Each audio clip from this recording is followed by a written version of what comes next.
Hidden Figures Prologue. Mrs. Land worked as a computer out at Langley, my father said, taking a right turn out of the parking lot of First Baptist Church in Hampton, Virginia. My husband and I visited my parents just after Christmas in 2010, enjoying a few days away from our full-time life and work in Mexico. They scoured us around town in their 20-year-old green minivan, my father driving, my mother in the front passenger seat, Aaron and I buckled in behind like siblings. My father, gregarious as always, offered a stream of commentary that shifted fluidly from updates on their friends and neighbors we had bumped into around town to the weather forecast to elaborate discourses on the physics underlying his latest research as a 66-year-old doctoral student at Hampton University.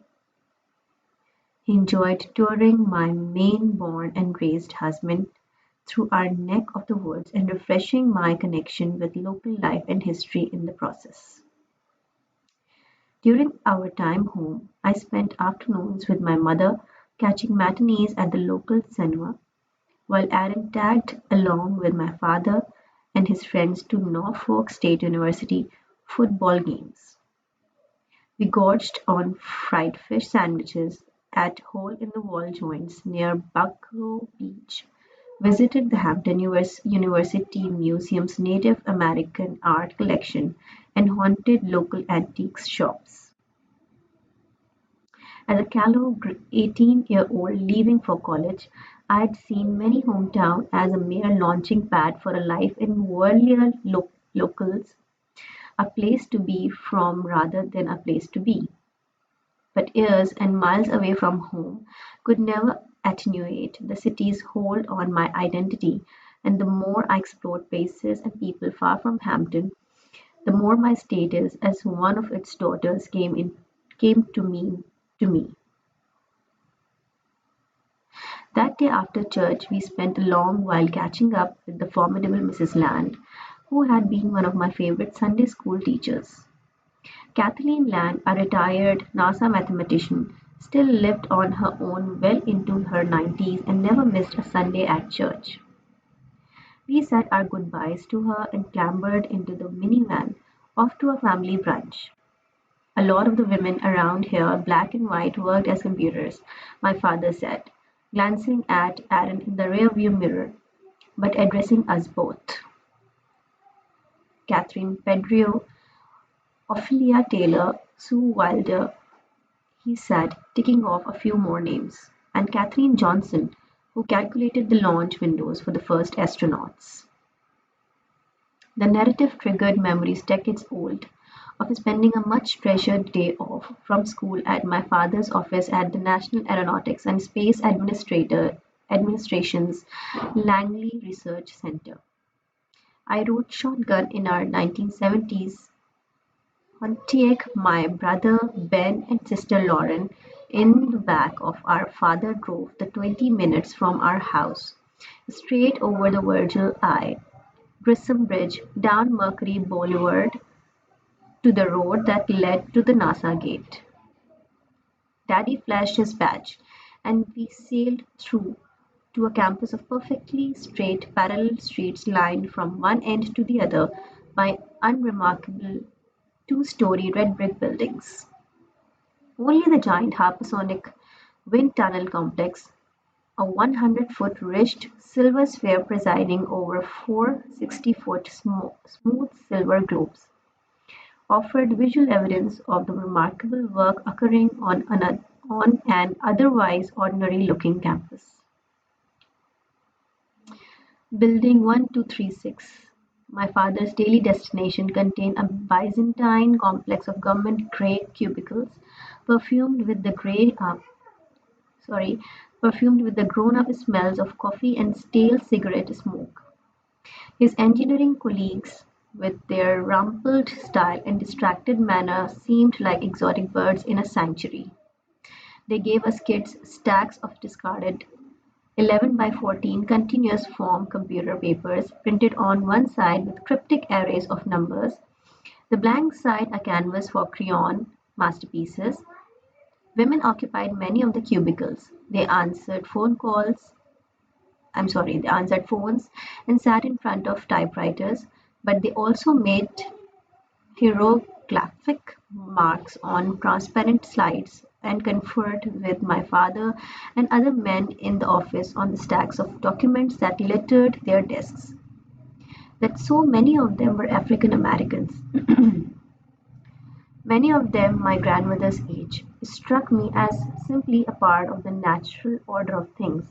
Growing up in Hampton, the face of science was brown like mine. My dad joined Langley in 1964 as a Coop student and retired in 2004 an internationally respected climate scientist. Five of my father's seven siblings made their bones as engineers or technologists, and some of his best buddies, David Woods, Elijah Kent, Weldon Staton, carved out successful engineering careers at Langley. Our next-door neighbor taught physics at Hampton University. Our church abounded with mathematicians. Supersonics experts held leadership positions in my mother's sorority, and electrical engineers sat on the board of my parents' college alumni associations. My aunt my aunt Julia's husband, Charles Fox, was the son of Ruth Bates Harris, a career civil servant and fierce advocate for the advancement of women and minorities. In 1974, NASA appointed her Deputy Assistant Administrator, the highest-ranking woman at the agency. The community certainly included black English professors like my mother, as well as black doctors and dentists, black mechanics, janitors, and contractors, black cobblers, wedding planners, real estate agents, and undertakers, several black lawyers, and a handful of black Mary Kay salespeople. As a child, however, I knew so many African Americans working in science, math, and engineering that I thought that's just what black folks did. My father, growing up during segregation, experienced a different reality. Become a physical education teacher, my grandfather said in 1962 to his 18-year-old son, who was hell-bent on studying electrical engineering at historically black Norfolk State College. In those days, college-educated African Americans with book smarts and common sense put their chips on teaching jobs or sought to work at the post office. But my father, who built his first rocket in junior high metal shop class following the Sputnik launch in 1957, defied my grandfather and plunged full steam ahead into engineering. Of course, my grandfather's fears that it would be difficult for a black man to break into engineering weren't unfounded. As late as 1970, just 1% of all American engineers were black, a number that doubled to a whopping 2% by 1984. Still, the federal government was the most reliable employer of African Americans in the sciences and technology. In 1984, 8.4% of NASA's engineers were black. NASA's African American employees learned to navigate their way through the space agency's engineering culture, and their successes in turn afforded their children previously unimaginable access to American society. Growing up with white friends and attending integrated school, I took much of the groundwork they had laid for granted. Every day I watched my father put on a suit and back out of the driveway to make the 20-minute drive to Building 1236, demanding the best from himself in order to give his best to the space program and to his family. Working at Langley, my father secured my family's place in the comfortable middle class, and Langley became one of the anchors of our social life. Every summer, my siblings and I saved our allowances to buy tickets to ride ponies at the annual NASA Carnival. Year after year, I confided my Christmas wish list to the NASA Santa at the Langley Children's Christmas Party. For years, Ben Lauren, and my youngest sister, Jocelyn, still a toddler, sat in the bleachers of the Langley Activities Building on Thursday nights, rooting for my dad and his NBA (NASA Basketball Association) team, the Stars. I was as much a product of NASA as the moon landing. The spark of curiosity soon became an all consuming fire. I peppered my father with questions about his early days at Langley during the mid 1960s, questions I had never asked before. The following Sunday, I interviewed Mrs. Land about the early days of Langley's computing pool, when part of her job responsibility was knowing which bathroom was marked for colored employees. And less than a week later, I was sitting on the couch in Katherine Johnson's living room, under a framed American flag that had been to the moon, listening to a 93-year-old with a memory sharper than mine recall segregated buses, years of teaching and raising a family, and working out the trajectory of John Glenn's space flight. I listened to Christine Darden's stories of long years spent as a data analyst, waiting for the chance to prove herself as an engineer. Even as a professional in an integrated world, I had been the only black woman in enough drawing rooms and boardrooms to have an inkling of the chutzpah it took for an African American woman in a segregated southern workplace to tell her bosses she was sure her calculations would put a man on the moon. These women's path set the stage for mine. Immersing myself in their stories helped me understand my own. Even if the tale had begun and ended with the first five black women who went to work at Langley's segregated West Side in May 1943, the women later known as the West Computers, I still would have committed myself to recording the facts and circumstances of their lives. Just as islands, isolated places with unique, rich biodiversity, have relevance for the ecosystem everywhere, so does studying seemingly isolated or overlooked people and events from the past turn up unexpected connections and insights to modern life. The idea that black women had been recruited to work as mathematicians at the NASA installation in the South during the days of segregation defies our expectations and challenges much of what we think we know about American history. It's a great story, and that alone makes it worth telling. In the early stages of researching this book, I shared details of what I had found with experts on the history of the space agency. To a person, they encouraged what they viewed as a valuable addition to the body of knowledge, though some questioned the magnitude of the story. How many women are we talking about? Five or six?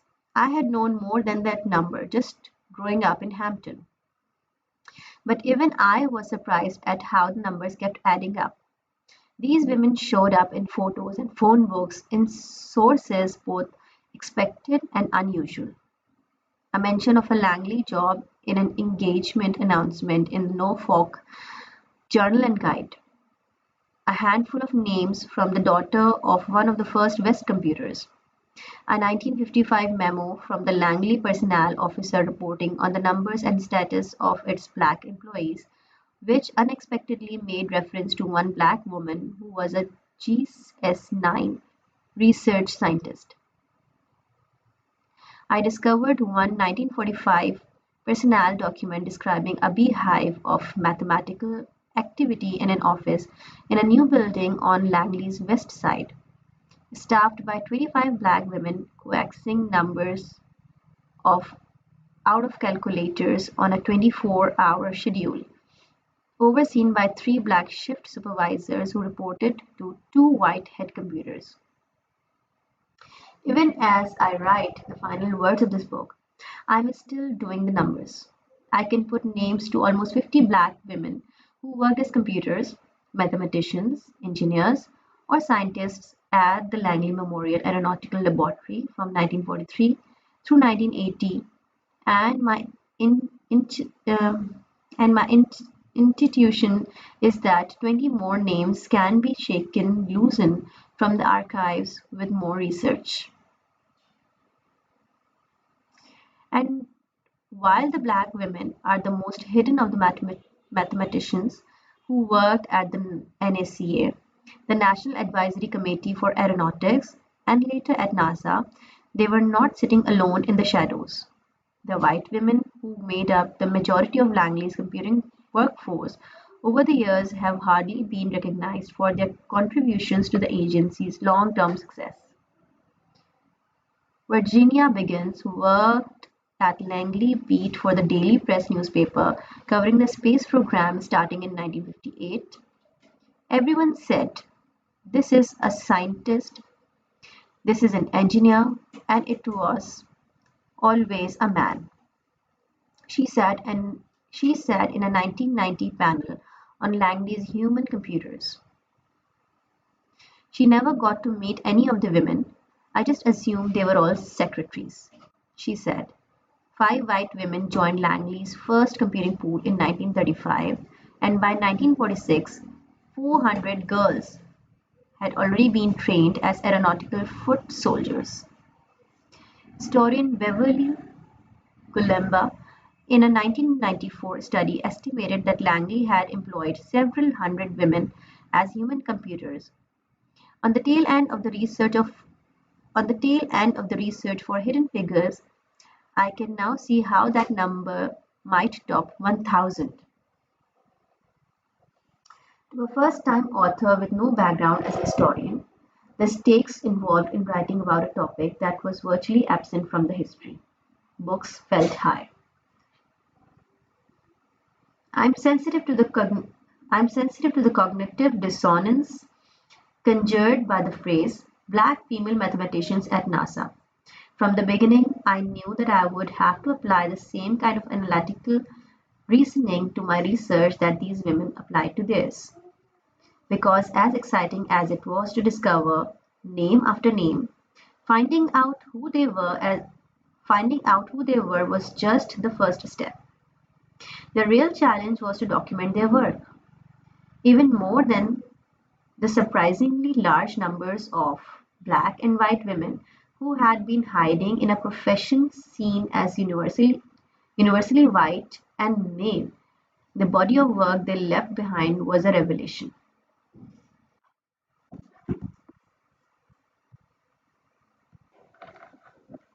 There was Dorothy Hoover, working for Robert T. Jones in 1946 and publishing theoretical research on his famed triangle-shaped delta wings in 1951. There was Dorothy Vaughan working with the Wright East Computers to write a textbook on algebraic methods for the mechanical calculating machines that were their constant companions. There was Mary Jackson defending her analysis against John Becker, one of the world's top aerodynamicists. There was Catherine Cole Globman, there was Catherine Coleman Globe. There was Catherine Coleman Goebel Johnson describing the orbital trajectory of John Glenn's flight. The math in her trailblazing 1959 report as elegant and precise and grand as a symphony. There was Marge Hanna, the white computer who served as the black women's first boss, co-authoring a report with Sam Katzoff, who became the laboratory's chief scientist. There was Doris Cohen, setting the bar for them all with her first research report, the NACA's first female author, back in 1941. My investigation became more like an obsession. I would walk any trail if it meant finding a trace of one of the computers that at its end. I was determined to prove their existence and their talent in a way that meant they would never again be lost to history. As the photos and memos and equations and family stories became real people, as the women became my companions and returned to youth or returned to life, I started to want something more for them than just putting them on this record. What I wanted was for them to have the grand, sweeping narrative that they deserved, the kind of American history that belongs to the Wright brothers and the astronauts, to Alexander Hamilton and Martin Luther King Jr., not told as a separate history, but as a part of the story we all know, not at the margins, but at the very center, the protagonists of the drama, and not just because they are black or because they are women, but because they are part of the American epic.